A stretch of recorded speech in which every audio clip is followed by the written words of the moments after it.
Okay, guys, Adam Trigger here. Time for On the Clock for Monday. Sorry, I'm getting this up a little later than usual. Was on all the Wager Talk shows today, so we're squeezing this in. And if you need more college basketball content, I will be on the college basketball show later this afternoon.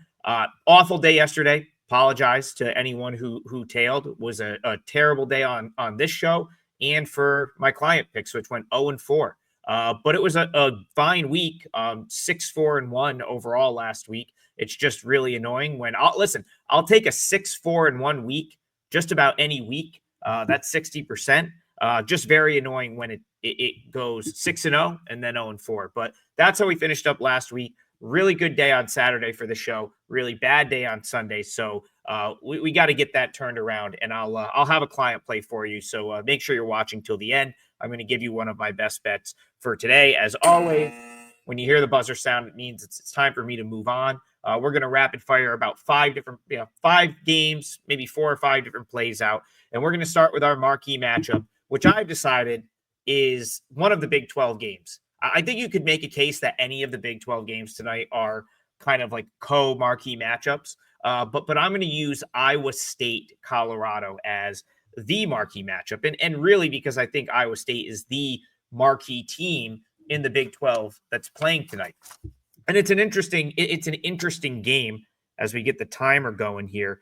It's an interesting game because they head out to Boulder. That's always, challenging, having to go play in altitude. It's also interesting because these two teams played in the Maui, something that I'm sure the Maui and college basketball would have preferred to avoid, but that's what happens when you've got teams moving around conferences. Suddenly you get a Maui Invitational game that's now a conference game. So these teams will actually play 3 times during the regular season. And the first meeting, Iowa State in Maui just absolutely ran Colorado off the floor, dropped 99 points. It was a total blowout. My number leans toward Iowa State here. I make this 12, so at 9.5. I do see a little line value to Iowa State. And honestly, I don't know that Colorado's got the adjustments in them to have a totally different result from the first time around. Colorado turned the ball over 17 times in that first meeting. That's going to be an issue again because Iowa State's very, very solid defensively. They press. This is a Cyclones team. It's a top 10 offensive and defensive team this year. Iowa State shot 60.3% from the field in that first meeting. And Colorado's had turnover issues all year, 333rd nationally in turnover rate this season. So even if Colorado cleans it up a little bit, I mean, it might be the difference between whatever the last final was, like 99-80 or something like that. It was like a 20-point blowout, and maybe getting this one a little closer. I think if you're on this side of 10, you've got to buzzers going crazy on a Monday. I think if you're on the right side of 10, you have to like Iowa State. So I lean Iowa State minus 9.5. I just think they're better. I think it's a good matchup for them. And I think they pull away to a double-digit win. All right, we'll go total of the day in one of the other Big 12 games. So again, I think you've got sort of marquee games tonight in the Big 12. Most of them are really good team playing inferior team, I suppose. That's kind of what you've got here. So 90 seconds on the clock. Let's talk Houston, Oklahoma State. I think the most important thing, so I like the over. I believe it's 137, and that's where I would look to this one. I'll start with the fact, 136.5 is what I'm seeing most places. And here's the thing. Right now, basically any Houston game is going to shade toward Houston and toward the under because of how Houston plays and how good their defense is. And I don't really want to go against Houston here, even though I do think the 11 is maybe a tad inflated, although I guess I make it 11. So 11.5 is not that much line value, but I do see some value in the over. And I really think Juwan Roberts' status is big here. So he left the Toledo game. He didn't play against Corpus Christi. If he's out here, I definitely think Oklahoma State has an easier time scoring. And, Oklahoma State's not totally inept offensively. They can put the ball in the basket. They're averaging about 79 points per game. Bryce Thompson can score on his own. That's really key. You have to be able to score at the rim on Houston. If you don't, that's when you see teams score 40 or 50 points against them. But if Roberts is out, I do think Oklahoma State has guys that can put the ball in the basket. The other thing that Roberts being out is probably going to make it a little bit more guard-oriented for Houston. It might speed them up. They've been willing to play faster with teams that want to play fast this year. And Houston, they're very efficient offensively. I still have them top 20 nationally offensively, 5th in the country in three-point shooting. I think this one, wow, we have a double buzzer apparently today. I don't know why, but I think this one goes over. So total of the day will be the over in the Houston-Oklahoma State game. All right, let's get to the poll play, the viewer's choice play, if you will, aka the poll I put on Twitter. And I said, okay, let's find one of the degenerate special time slot games, which there's 4 games that start at 10 p.m. Eastern. I wanted to give the West Coast a little bit of love here. And so the one that won the poll, I guess rightfully so, is Santa Clara, San Francisco. It was actually pretty close. So that was fun. But Santa Clara, San Francisco ends up being the one that you guys picked. 90 seconds on the clock. And I'll just spend the 90 seconds talking about how impressed I am with this San Francisco team.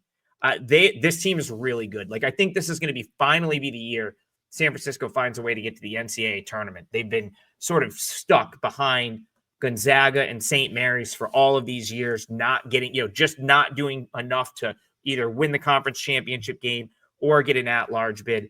I think this might be the year. I love this team. They play fantastic defense. They rebound. They're a top 100 three-point shooting team. There's really only one game. There's really only one matchup this year that was really troubling for San Francisco, and that was the Clemson game, where Clemson just destroyed them at the rim and controlled that game. The loss to Memphis, I was on San Francisco in that game. They had a 9-point lead at halftime and totally got away from what they wanted to do in the second half. That was just, that was just I think, bad execution on their part. And, listen, losing by 2 to Bradley, that's not a bad loss. That's a team that was most people's pick coming into the season to win the Missouri Valley. Mahi for Santa Clara has missed the last couple games, 6'7" forward. I don't think you can be without one of your bigs against this San Francisco team. They're still going to have the 7-footer Tilly down there. But if Mahi is out again, that's just someone I think you have to have to beat San Francisco, or to attack San Francisco the way that you need to attack them. So I lean towards San Francisco -5.5.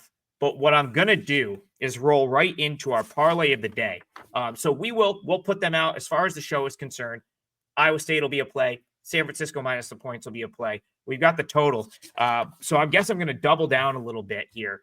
And I'm going to use Iowa State and San Francisco on the money line in the parlay of the day. And I'm going to pair them with Seattle, who just got Kobe Williamson and Alexander Moncrief back last game.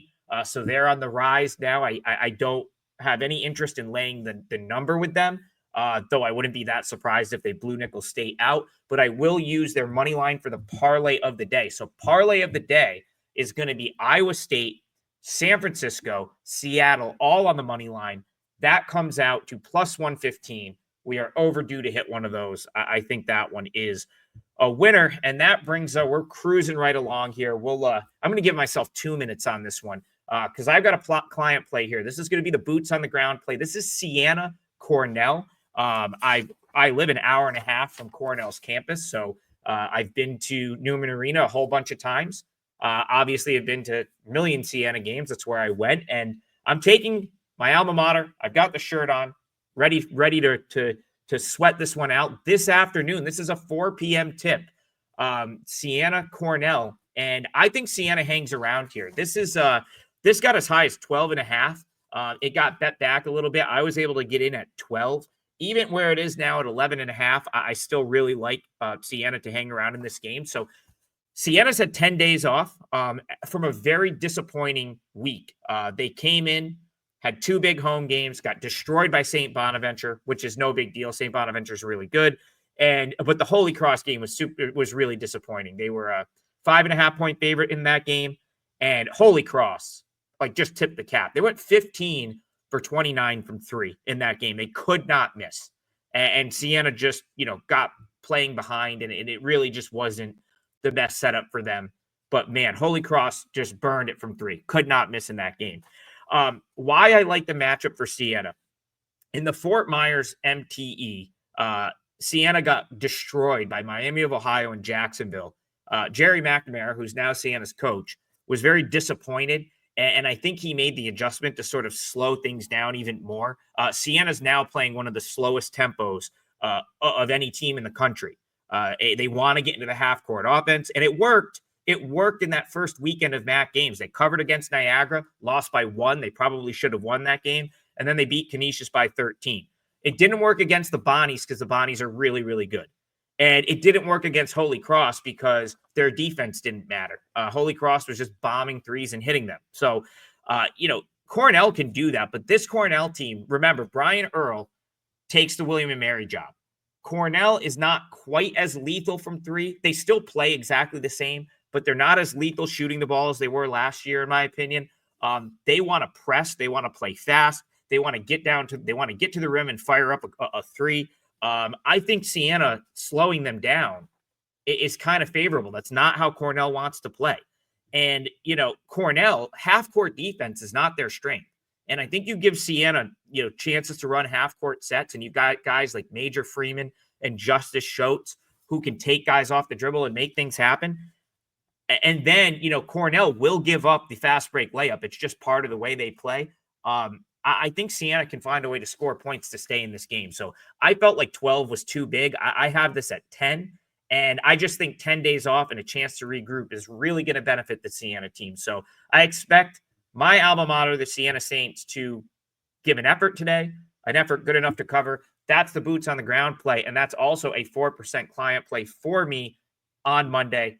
Thank you guys for watching. 5% college football playoff game is up on my page. I'm now 4-1 in the bowl season, 1-0 in the college football playoff, 3-1 in the bowls. I've got a 5% play in one of the college football playoff games coming up the next 2 days. So check that out. And if you're seeing this before 2:30, come hang with us on the college basketball show. Any questions, I'll answer anything you want about today's card. And who knows, might give out another client play on there as well. We'll see you guys tomorrow. As always, cash all your tickets, and good luck tonight. See you guys for a New Year's Eve edition early tomorrow morning.